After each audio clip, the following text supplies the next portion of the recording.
Hoću vam se zahvalim na ogromnoj posvećenosti, požrtvovanosti i na ovome što ste i danas u ovim teškim vremenskim uslovima po ovakvom vetru na fantastičan način izveli vežbu i da vam kažem da ćemo mi ulagati novac kao država u našu vojsku, u vas, da ćemo ulagati sve više, da će vaša primanja biti sve bolje i sve veća. Čini mi se da ste značajne promene u prethodnim godinama već mogli da vidite, ali to mora da bude još brže, još snažnije, još bolje.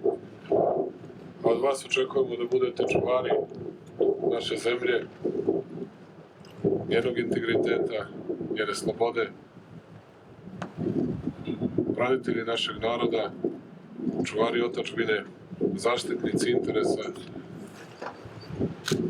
države Srbije i da budete onaj odvraćajući faktor za svakog agresora, za svakoga ko bi pomislio da može i sme da napadne našu Srbiju.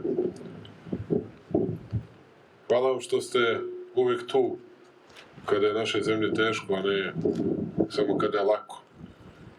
I zadovoljan sam što mogu da vidim da ste počeli da koristite nešto što smo od sredstava uvodili u vojsku pre 2 godine, pre godinu, ovih dana, i što ćemo tek da uvodimo nova i još savremenija sredstva.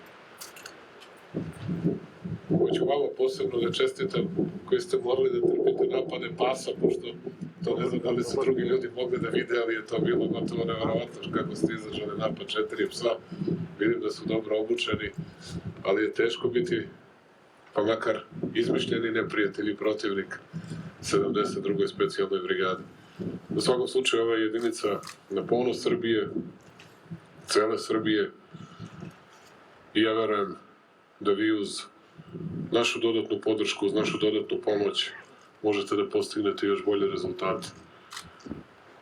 Vama i vašim porodicama želim dobro zdravlje, istovremeno vas molim da budete dobro uvežbani, da trenirate, da se borite, da radite svoj posao svakoga dana, a mi ćemo da damo sve od sebe da vaša pozicija, da vaš položaj u društvu bude položaj poštovanja i da možete od svog teškog i napornog rada da živite i da izdržavate svoje porodice. Još jedan put vam veliko hvala, a vežbu i sve ovo što ste danas uradili ocenjujem kao vrlo dobro. Hvala vam najlepše, živela Srbija.